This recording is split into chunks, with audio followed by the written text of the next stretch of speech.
Capítulo 40. Quem semeia, colherá.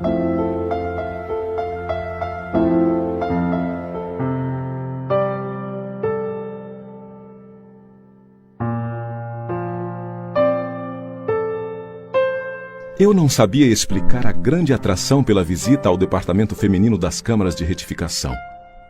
Falei a Narcisa do meu desejo, prontificando-se ela a satisfazer-me. Quando o pai nos convoca a determinado lugar, disse bondosa, é que lá nos aguarda alguma tarefa. Cada situação na vida tem finalidade definida. Não deixe de observar este princípio em suas visitas aparentemente casuais.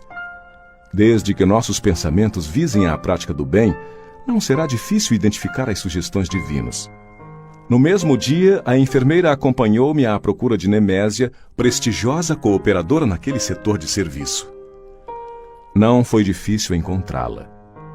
Filas de leitos muito alvos e bem cuidados exibiam mulheres que mais se assemelhavam a frangalhos humanos. Aqui e ali, gemidos lancinantes. Acolá, angustiosas exclamações. Nemésia, que se caracterizava pela mesma generosidade de Narcisa, falou com bondade. O amigo deve estar agora habituado a estes cenários. No departamento masculino, a situação é quase a mesma. E fazendo um gesto significativo, a companheira acentuou. Narcisa, faça o obséquio de acompanhar nosso irmão e mostrar os serviços que julgar convenientes ao aprendizado dele. Fiquem à vontade. Minha amiga e eu comentávamos a vaidade humana, sempre atida aos prazeres físicos, enumerando observações e ensinamentos quando atingimos o pavilhão 7. Localizavam-se ali algumas dezenas de mulheres em leitos separados, um a um, a regular distância. Estudava eu a fisionomia das enfermas quando fixei alguém que me despertou mais viva atenção. Quem seria aquela mulher amargurada de aparência original? Velhice que parecia prematura tipificava-lhe o semblante, em cujos lábios pairava um ricto misto de ironia e resignação. Os olhos embaciados e tristes mostravam-se defeituosos. Memória inquieta, coração oprimido, em poucos instantes localizei-a no passado. Era Elisa. Aquela mesma Elisa que conhecera nos tempos de rapaz. Estava modificada pelo sofrimento, mas não podia ter quaisquer dúvidas. Lembrei perfeitamente o dia em que ela, humilde, penetrara em nossa casa, levada por velha amiga de minha mãe, que aceitou as recomendações trazidas, admitindo-a para os serviços domésticos. A princípio, o ritmo comum, nada de extraordinário.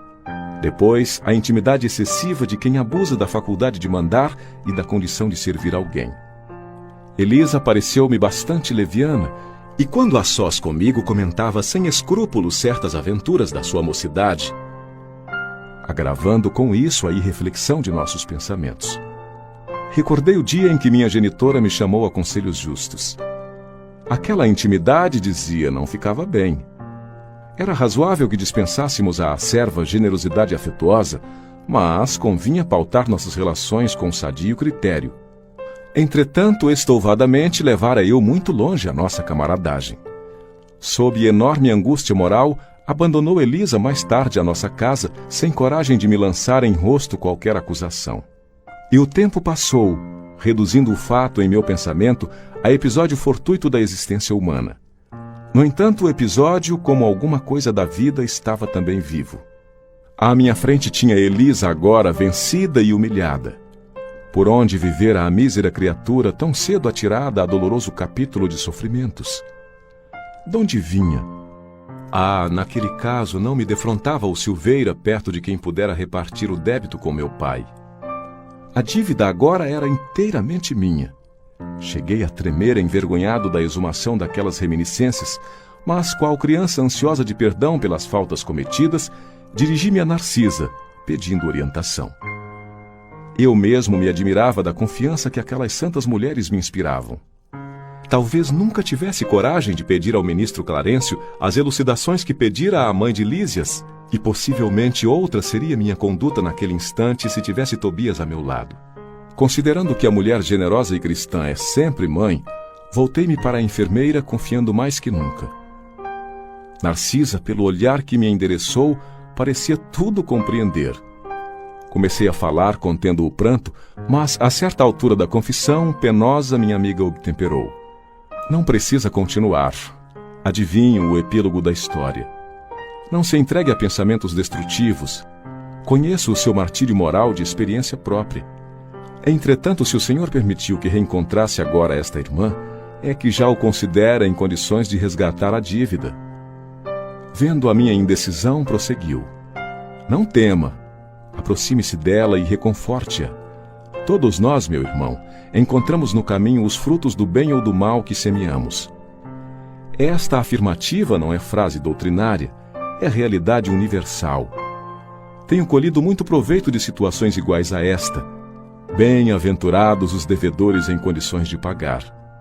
E, percebendo-me a resolução firme de empreender o necessário ajuste de contas, acentuou. Vamos! Mas não se dê a conhecer por enquanto. Faça-o depois de beneficiá-la com êxito. Isso não será difícil pelo fato de continuar ela em cegueira quase completa temporariamente.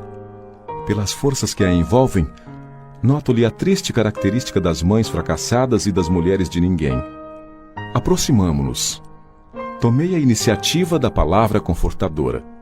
Elisa identificou-se dando o próprio nome e prestando de boa vontade outras informações. Havia 3 meses que fora recolhida às câmaras de retificação. Interessado em castigar a mim mesmo diante de Narcisa, para que a lição me penetrasse n'alma com caracteres indeléveis, perguntei.